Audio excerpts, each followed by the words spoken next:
What's up guys, welcome back to another video, and Fallout 76's latest update patch notes have finally been revealed. There is a lot to go through in this video. This is undoubtedly their biggest set of patch notes yet, and the update itself rolls out today on the PC version. It's currently undergoing maintenance right now, and when that maintenance is over, the update should be live. And for the console versions, they've pretty much said that they need a little bit more time testing it out on the consoles, and that the update should be live this Thursday. But anyway, let's jump straight into these patch notes. Now, as always with this, you can find a link to these in the description below if you do want to check this out for yourselves. But anyway, starting off with the camp, crafting, and workshop changes. And one of the more noticeable ones to mention here right off the bat is a new feature that automatically removes obstructions when building your camp. The description they gave for this is that rocks, small trees, and other small objects no longer prevent players from building items in those locations. These obstructions are now automatically removed upon constructing objects and structures in camp, such as foundations, and they give a small gameplay clip of what this looks like. You can see the person moving the turret around, and as he moves into objects such as trees or rocks, they simply just disappear. This is overall a great new addition to the camp system in this game, and will allow for a lot more viable base locations moving forward. One last thing they do mention here is that placing an object to remove an obstruction like trees and like rocks and stuff like that, and then removing that object, will cause that obstruction to reappear after some time or upon logging back in. Anyway, now moving on to some of the camp placement improvements, and again, some of this stuff was already kind of known from some of the information that Bethesda put out. They just go into a whole lot more detail in this, surrounding a lot more stuff. But starting off here, we have a notification will now be displayed to players upon logging into a world if their current camp location is occupied by someone else. If they choose to remain in that world, they will be able to place their camp in a new location for free. Alternatively, if the player decides not to place their camp in a new location and instead joins a new server or world, their camp will be automatically placed back in its original location. Now for me, this is absolutely huge. I've had it so many times where my camp just vanishes, and it is so annoying. Sometimes people haven't even placed their camp down there and it just disappears. So I'm hoping this can kind of fix that as well, maybe. But either way, the fact that it now notifies you when somebody's in your location and you can simply server hop, in my opinion, is a great move forward for Fallout 76. Anyway, on to the last additions for the camp, crafting, and workshops. It states here, the percentage of a camp's budget that is being taken up by stored items and blueprints will now appear in the budget bar. The second one is, while you're in build mode, players can now toggle left joystick on controllers or press Q on PC to switch view between objects that can be built and those that cannot. The amount of power that the windmill now produces has also been increased from 3 to 12. And the last change is that players can now purchase atomic shop items directly from the workshop menu. Anyway, on to the progression section now, and this is something that was previously known as well, and that is special respecking. This is a new feature coming to the game, and every time a player levels up after level 50, they can now choose whether they want to unlock a new perk card or transfer one of their previously allocated special points from one category to another. This change is not retroactive for characters that have already progressed beyond level 50, but will apply to every level up they achieve going forward. If a player chooses to reallocate a special point upon leveling up, they will be unable to select a new perk card for that level, and vice versa. Now this one is absolutely huge. I spent quite a lot of time the other day kind of going over every single perk in the game and exactly how I want to build my character for maximum damage output. And I've been unable to do that recently because, well, when I was playing the game at the beginning, I was just kind of speccing into stuff that I thought was good for me at the time. Later in game, I come to find out that it's not so good, it's not really the character build I would like, so having this in game right now as a new feature is a great move. Anyway, now moving on to some of the balance changes, and a lot of this stuff is slight nerfs to some of the loot in game. It starts off by saying that .308 ammo dropped by creatures have been reduced. Players will now receive .308 ammo in stacks of 1 to 5, rather than up to 12 for a single kill. Additionally, super mutants will now drop gunpowder half as often, and the chance for additional loot has also been reduced. Caps are guaranteed loot now on super mutants until level 16. The next one is some information on the Scorch Beast Queen, and essentially she will now land on the ground a lot more often. This essentially means that you'll be able to kill her quite a bit more easier now, depending on how more often she actually lands on the ground. And the last one in terms of the balance changes is that players no longer gain experience when crafting at a public workshop. Anyway, now moving on to the quest section, it states here that for the event quests, a 15-minute cooldown timer has been added at the end of each Enclave event quest, and that XP reward amounts have also been reduced for the following event quests as well, and these will be on your screen for each and every single quest that this does actually affect. For the user interface changes, we now have a new push to talk setting for the PC version. This will defaultly be set to your caps lock key on the keyboard, which previously was toggle always run, and toggle always run has now been changed to the / key on your keyboard. And this is a feature that, quite frankly, should have came with the game default, but I'm happy they're adding it in now anyway. In addition to this, some of the other new features are a new depth of field setting for the PC, and also a new field of view setting. In addition to this, there is now also 21:9 resolution support for the PC as well, and some additional user interface updates are the AFK timer, which was previously 10 minutes. Essentially, when you was AFK in game for 10 minutes, it would kick you off the server. Now it's been up to 30 minutes, so you can sit AFK for 30 minutes before they actually kick you out. Some updates to the Atomic Shop is that items that have recently been added to the shop now display a new icon, and new items will now sort to the front of their associated subsections. And the last one in the user interface is the compass, in which maximums have been implemented for each type of marker that can appear in the compass, and up to 60 markers in total can be visible at once. Anyway, let's move in to the perk section now, and there's a couple of nerfs here to some of the perks. For Critical Savvy, it no longer allows the player to use a critical strike if the critical meter is not completely filled. For the Fix It Good perk, bonus durability added to the armor is no longer suddenly lost after being hit a few times.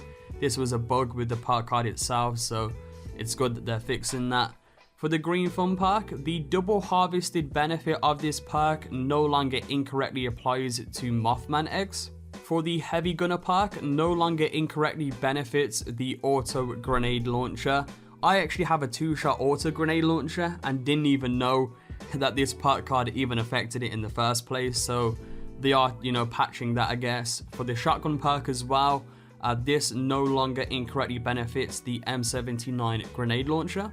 This next one's pretty big, and the Strange in Numbers perk card now correctly increases the positive mutation effects by 25% rather than 50% when on a team with a player who has mutations that grant bonuses to special stats. For those of you who don't know, this perk card is absolutely insane for when you have some of the mutations in game. Like, you can get up to thousands of damage on some of your weapons using it. So they are putting a slight nerf on it depending on the mutations that you have that affect your stats in game. Well, it's not really a nerf, they're just kind of patching it because the values were set to 50% when it was only supposed to set at 25%. And for the last perk card here, we have the Weapon Artisan perk, and bonus durability added to a weapon is no longer suddenly lost after the weapon is fired a few times. So some general nerfs and fixes there for perk cards. Next up, we have the items category now, and for aid, they fixed an issue causing bobbleheads and magazines to spawn at a lower rate than intended. These items should now appear 16% more often. For apparel, buying apparel from a vendor will now correctly add the item to the player's inventory. For armor, they fixed an exploit affecting certain armor types that could allow players to gain unlimited carrying capacity during that play session. They're basically saying that they've now patched the unlimited carry weight glitch. Hopefully they've also fixed the bug that causes more weight to be in a player's inventory than intended alongside that as well. Anyway, for caps, they've now addressed several exploits that could allow players to gain caps more quickly than intended. For power armor, they fixed an issue that could allow 2 players to simultaneously activate the same suit of unowned power armor.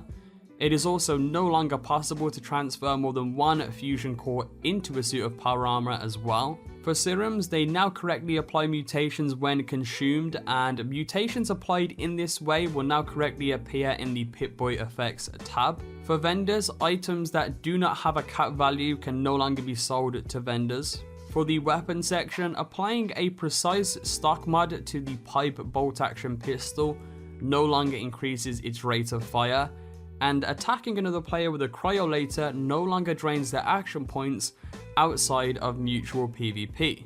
They've also fixed an issue that could prevent plasma pistols from dealing damage, and projectile weapons no longer fire at the player's feet when aiming at a downward angle. Again, I told you guys this is a very long patch note, so bear with me here.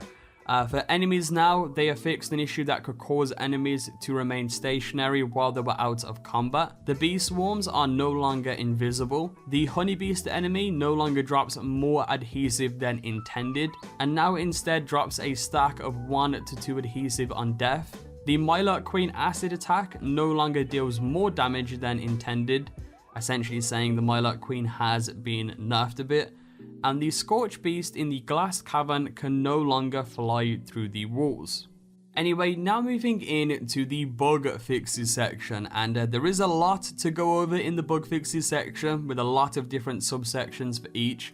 So starting off with stability and performance. The first one is fixed an issue that could cause the player to encounter an infinite loading screen when fast traveling. I've experienced this a lot myself, so I'm glad they're fixing this one. They're addressing a hitching issue that could occur during combat in nuke silos, addressing an issue that could cause reduced performance and displayed a red text error when viewing the map menu, perk screen, or a note. They've addressed an issue that could cause hitching on the perk menu when sharing a perk card or unequipping a perk card. They've also fixed a performance issue on the Xbox that could occur while traveling in the mire. They've also addressed an issue that could cause reduced performance after a Wendigo screams. Addressed a crash that could occur when accessing the transfer menu after picking up a power armor chassis. And for the final one in this subsection, addressed a crash that could occur if a team invite was automatically declined after not being accepted or rejected. Moving on to the next subsection now I want to cover, this is based around quests. Some of you guys are going to like this one as well. For the Personal Matters quest, they've fixed several issues that could prevent Evan from spawning correctly. I know a ton of people had issues with that quest and actually getting Evan to spawn in general, so that's a good one there. For the quest, An Ounce of Prevention, the T-type fuse quest marker now correctly appears above the container that contains the fuse. Additionally, an optional new objective has been added to help players find a way into Greg's mine supply. For the quest known as Chowline, this daily quest can no longer be repeated multiple times per day. For Dropped Connection, loot that is left behind by other players after completing this event is now correctly cleared when the event restarts. For events in general, players can now correctly join event quests after fast traveling to a nearby location and walking into an active event area.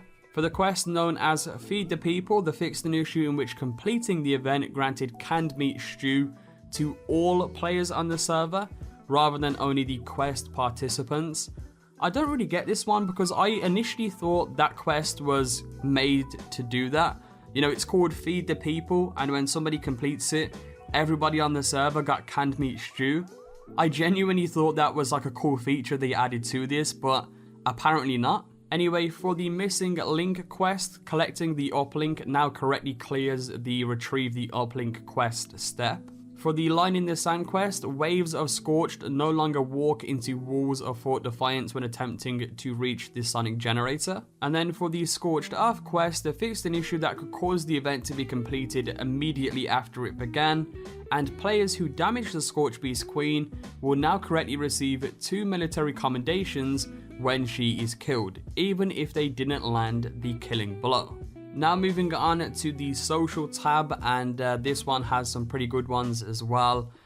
Friends who have been blocked now remain visible in the friends list. This should help players unblock a friend who they may have blocked accidentally. Again, this is something that happened to me at the time and was a huge pain, so it's now good that they've fixed it.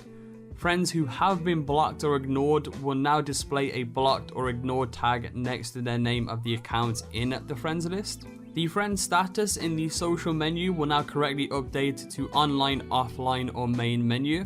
For blueprints, they fixed an issue that could prevent a blueprint from being placed and cause a cannot place item, selected item is floating error to display. Here's some details surrounding the PvP section now.